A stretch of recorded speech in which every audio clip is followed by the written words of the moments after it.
Okay, now ready for it? Turn the sound up again. Make it even louder.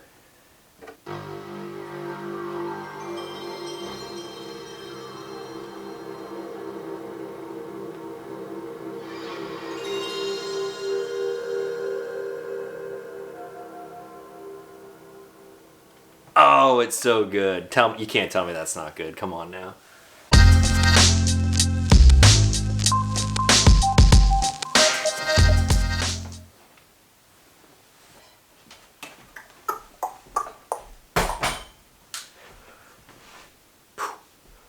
Alright, that's a little better, I guess. What's going on, everyone? Back with another episode of Stuff and Things. I had a pretty eventful morning already. I woke up at like 5 o'clock this morning. Ask me why, I have no idea. I guess it's because I went to sleep before 3 a.m., like a normal night. So I woke up to my phone going off. I guess I didn't put it on silent, and I was like, oh man, alright, check notifications. I hop in the Discord server and my friend Roger's on. I'm like, dude, what are you doing? You're in Vegas. It's like 2:30 in the morning. He's like, yeah. I was like, well, I'm just waking up. What are you doing? We ended up talking for like 2 hours. Our other friend Fam got onto the Discord and he's like, yo, I got an hour before work. You guys want to run around? So we ended up playing a round of Warzone. Placed third in Plunder. I was like, all right, I got one more. Placed second that next game, and I was like, okay, just one more game. We're gonna get first, and this is gonna be it. And we pulled out a dub by like 8:20 in the morning, so it's a good start to the morning. Now, I was talking to those guys about the last time I played video games before like 9 o'clock in the morning. It is about 9:30 right now, and it brought back this memory, something that is super nostalgic, and it was like waking up before elementary school. I don't even remember what time school started back then, like 7:30 or something when I would walk to school. So I'd wake up and be playing video games at like probably 6 o'clock every morning. And let me know if this brings back some memories for you guys. This actually might take a little while, so bear with me. I never really did a close-up of this whole area over here, but every once in a while some people will recognize this little cube in the background of my videos. Still have a Nintendo GameCube, because how else are you going to play Super Mario Sunshine? They haven't made a port for it for the Switch yet, so I still have this thing, and I don't really play it all that often, but if I am in the mood, still got it. There's a lot of stuff actually hidden in this thing. I have my Oculus Quest over here, which haven't played a whole lot recently, but hiding in the back here, ooh, it might still be plugged in actually. Power plug is in. I think we might actually be good to go. This is where all the secret stuff is down here. Maybe I'll show you guys this stuff in a future video. All right, you ready for it? Turn your sound up.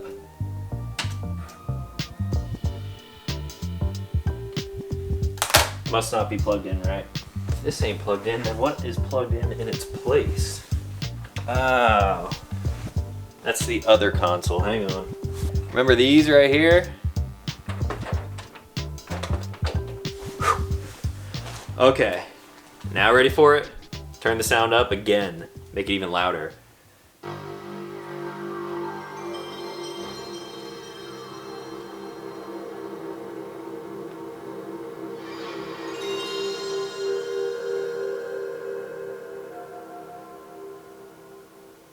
Oh, it's so good. You can't tell me that's not good. Come on now. Yeah, dude. This is a jam. This is the original one, too. I really just wanted to show you guys this because this is what I used to play in the morning at like 6 o'clock before elementary school. But part of me wants to actually sit here and keep playing now. Where's the OG one? There it is. Warehouse. I can barely read what that says on this like modern television now. This is not made for TVs like this. Yeah, dude. I can't wait to tell you all about it. Oh, I'm probably gonna get copyright strike. Probably shouldn't play that music. But yeah, that brings back some good memories, right? While we're on the topic of PlayStation 1, you guys remember these things? Branded Sony. Keep all your discs in, that way you didn't have to have a stack of the plastic. Crash Bandicoot, Warped. We got Tekken in here. NBA Shootout. We got a bunch of good ones. Where's like the greatest game ever though? Yes. You ready for it? Crash Team Racing. Dude, quite possibly the greatest racing game ever created. Better than Forza, Gran Turismo, Mario Kart. Dude, such a good game. Add for Spyro in there too, another great game. Spyro was actually remastered for the Switch, I think, and some other consoles as well. They should also remaster CTR for things like the Switch. And like I mentioned earlier on, they should port Super Mario Sunshine over to the Switch as well, because everyone loves all of these games. So that is just scratching the surface of all of the video games and stuff I have in there. I don't know if anyone is even interested in this at all. But if you are, in the future, I could give you guys a rundown of some of the other games that I have in there. I could just do a whole video of like turning on the retro consoles and listening to their startups, like the GameCube. When you turn that thing on, you can't tell me that is not one of the greatest startup sounds ever. So that is how my morning has been spent so far. Let's talk about EDC stuff real quick. Whenever I'm like leaving the house to go somewhere, I'm like loading up my pockets. Sometimes I'll show that in a video and people always ask to see my EDC loadout. As you guys probably know, it basically never changes. I've actually considered not doing EDC updates every 3 months because it's what I've been doing, but it like never really changes anymore. I've dialed it down. I will definitely do another one probably around June or July, but that might be like the final EDC update. I've narrowed down everything and all of the gear that I used and sort of like fine-tuned everything, and it just works for me now. So Travax Contour front right pocket. I am now carrying the CF Elite Bug Out, which I mentioned in my last EDC update video. I was waiting for this thing to come in the mail, and it's killer. I love it. And then I just have my keys with my little Olight on it and the new tool that I'm working on. You guys will see that hopefully pretty soon. Recently, a friend of mine was like, yo, why don't we carry dedicated pocket lights again just to see how it is? Like, I'm enjoying mine and I want you to let me know your thoughts on it too. I was like, I'm telling you right now, probably not gonna use this thing, but I'll throw it in my pocket. So I pulled my Olight S2 Arbiton 2. This is the last flashlight that I was carrying. Pulled it out of my van. This is sort of like my bedroom light inside the Sat van. I was like, all right, dude, I'll throw this in my pocket. It's similar in size to the light that you're carrying. Threw it in my pocket on Monday. It is Wednesday now, and I've turned it on a total of 0 times. Now, it might be like the whole quarantine thing, or simply for the fact that I'm really not doing anything outdoors at night now. The sun is staying out longer to like 7:30, 8 o'clock. It's still pretty light out. And don't get me wrong, carrying a flashlight is very useful in certain situations, indoors, even if there's direct sunlight, you can find a use for a light. However, this little thing right here on my keychain, it's good enough for me. It's small, minimal, out of the way, and it just works. So as of today, I'm no longer carrying this thing in my pocket anymore. Sorry. Now today I don't really have a whole lot going on, but I do have a little pile of mail back here, which we will open in a second. However, I've been very productive with my morning so far, and I actually went out and got one of the titles to one of my vehicles notarized. And you probably know what that means.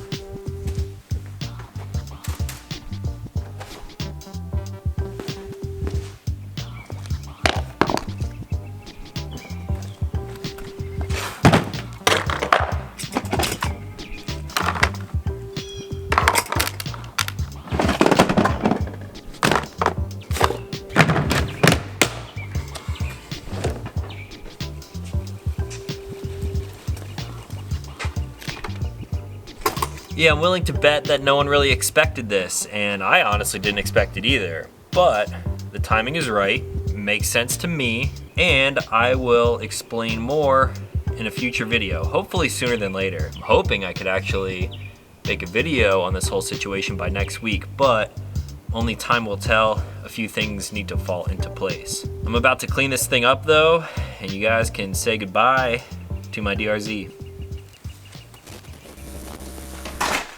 And poof, just like that, I turned my motorcycle into a stack of money. Waking up early in the morning allows you to get a lot of stuff done. I'm gonna be honest, I never wake up at 5 o'clock, but today, it's been a good day so far and it's not even noon yet. So all of this cash is going towards something new, and I think I might be picking something new up tomorrow, so you guys will see that either on Instagram or somewhere. Don't worry, motorcyclists for right now, but it will be replaced. So I bet you guys weren't expecting that. Like I said, I really wasn't either. Let's open some packages now. We have just a few of them right here. Put them right here on the PewDiePie chair. And I'm going to open... Actually, I was going to open this one first because this one has been sitting at my P.O. box for a long time. But it's the only actual, like, box package. Let's start with this right here. This is coming from the fulfillment department at Blade HQ. And I know I didn't order anything, so let's see what this is.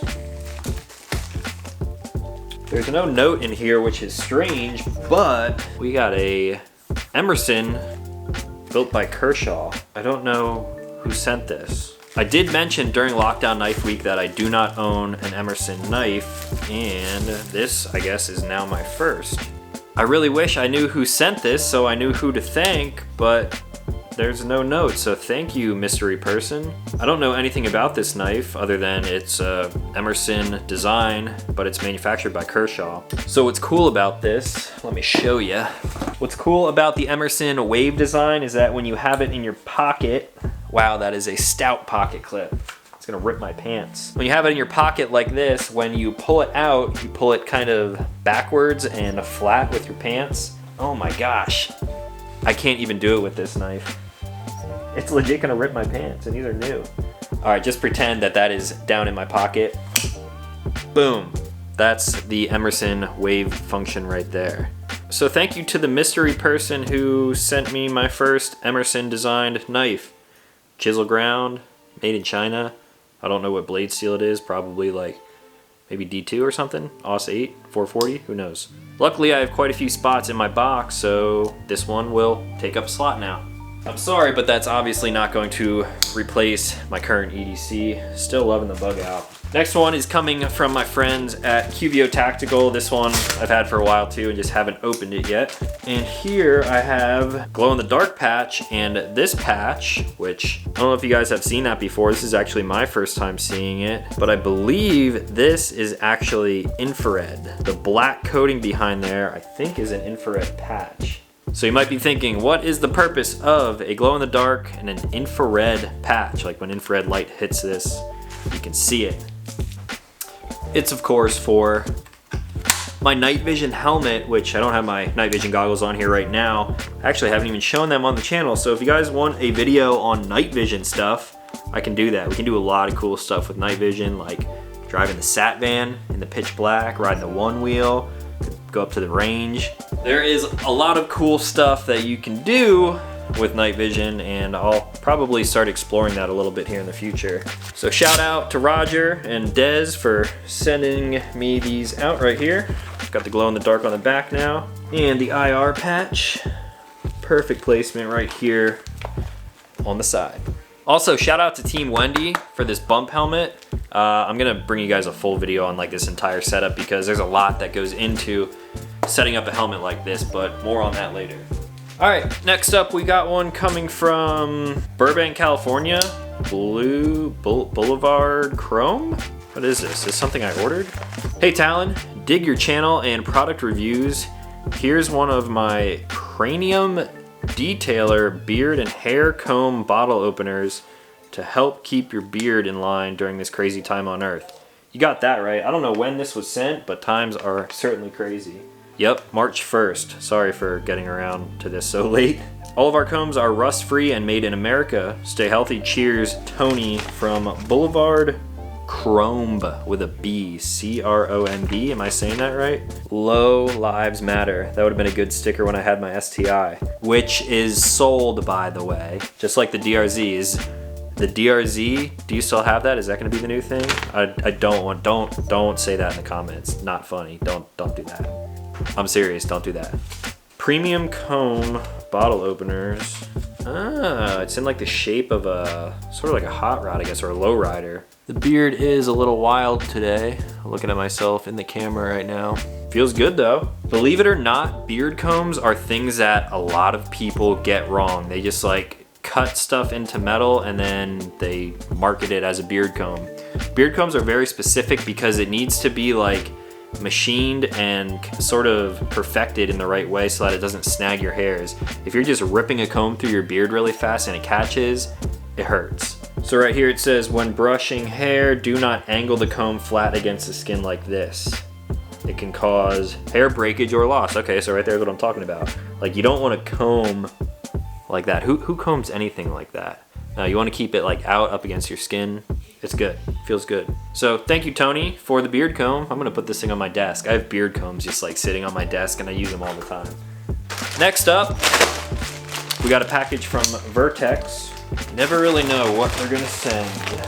Okay, this is one of the newer Guardian shirts. It has like a low-key plaid on it, kinda. Can you see that? This would be a good bowling shirt. Inconspicuous CCW bowling shirt. So they actually changed up the weapon guards on these as well, so they're a little bit thinner. And I actually used to wear these shirts to work all the time, like when I was living in South Florida in Miami. They're very breathable, and if you are carrying concealed, that weapon guard is actually pretty nice. So there is a new shirt coming from Vertex. You guys can use my code in the description down below. It saves you 25% off of everything. I know a lot of you guys purchased a bag after I did the bag video, and that was cool. I gave away like over $1,000 worth of bags, so hopefully all you guys out there who won are enjoying those. And I have a lot of Vertex clothing now, so maybe we will do like a Vertex clothing giveaway next.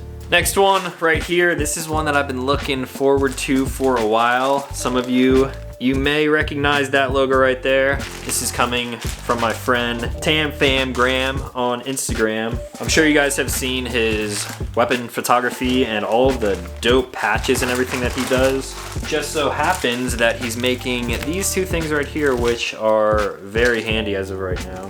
So here, he sent me not one but two different neck gaiters or face mask coverings, because you know that's what we have to do nowadays. This is the one that I showed in my EDC update, and everyone was like, oh dude, that doesn't do anything, those vents are in there. These vents are completely closed. You can like close them on the inside. This is actually just as good as an N95 mask, and my personal opinion, kind of overkill. But again, we're not going to talk about that. This, however, is taking its place because it's Black Multicam.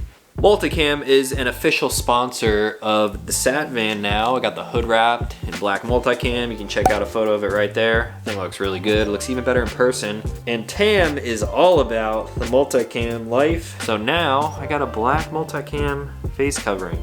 Now, does this offer the same protection as an N95 mask or a surgical mask? No, it's just a piece of cloth, but it's good enough to walk into a gas station without someone trying to kick you out. So dude, thank you very much for sending these out.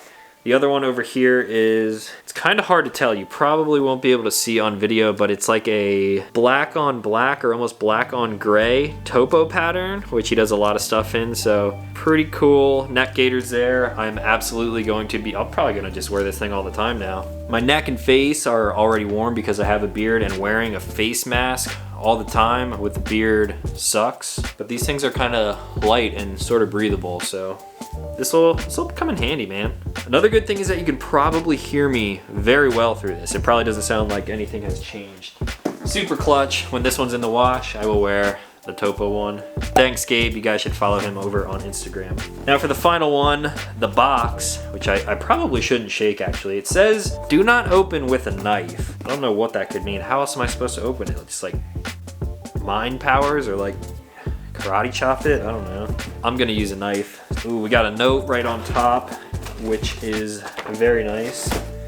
It's like printed on cardstock. Hello, Talon. My name is Chris. My brother and I have recently opened Graith Studio, a two-man art shop. Please find one of our original artworks enclosed. Don't know what this is, but I already love it. I love when people send me like digital art and things like that with pictures of me and my logo and things like that, so something physical is even cooler. Speaking of that, someone sent me this when I lived in Miami, and of course I still keep it. It's just super simple. It's like my sticker. It's like a logo. My logo on a sticker on a black painted canvas, and stuff like this is super cool. So I'm excited to see what is in this box. We made this piece specifically for you, and it features hand-cut and distressed solid hardwood bases, which have undergone several paintings and finishing operations. Aircraft grade aluminum rods and an insert cast iron replica of the famous pineapple fragmentation grenade. Here are some of the steps and some general info about what goes into all of our pieces. I'll get to those in a second. I really want to see what this thing looks like. I was actually just up in Vermont somewhat recently, in the Sat Van, of course. So they sent me a frag grenade. Could you imagine if this thing was like live right now? Whoa. This is sick, dude. The pin was wrapped. Look at that, dude. Obviously, they're not gonna be shipping a live grenade, so I'm not really like afraid to pull that, but you never know. Our art pieces are entirely handmade, one at a time in our small shop. We cut and process our own lumber from rough cut timber and work in many different species of woods. Primary focus of our art is military ordnance and explosives like grenades, mortars, and cannon rounds. We hope that you like your original art piece as much as we enjoyed making it. Thanks again, Chris and Jesse. Dude, Chris and Jesse, I very much have an appreciation for people who are creative and make stuff by hand specifically. I'm a creative as well, obviously, make videos all the time. So I really do appreciate this. Thank you guys for the awesome gift, and this is going to go sit on top of one of my safes over here, probably right next to my YouTube play button. I'll make sure to tag you guys on Instagram. I'm gonna post a photo of this in a little bit. So that is going to be all for now. A quick mail time, a surprise that you guys probably weren't expecting, and just like a real quick vlog. I don't know if I will vlog me picking up another motorcycle tomorrow or not, but you guys will see it sometime soon. I'm gonna show you guys on Patreon because I know you're already asking. So I think that's all. I'm gonna clean this stuff up and probably go get lunch. Look what happens when you wake up at 5 o'clock in the morning. This is crazy. Get so much done. So if you guys are new to this channel, consider clicking subscribe. I make new videos every single week. And as always, thank you for watching. I will talk to you in the next one.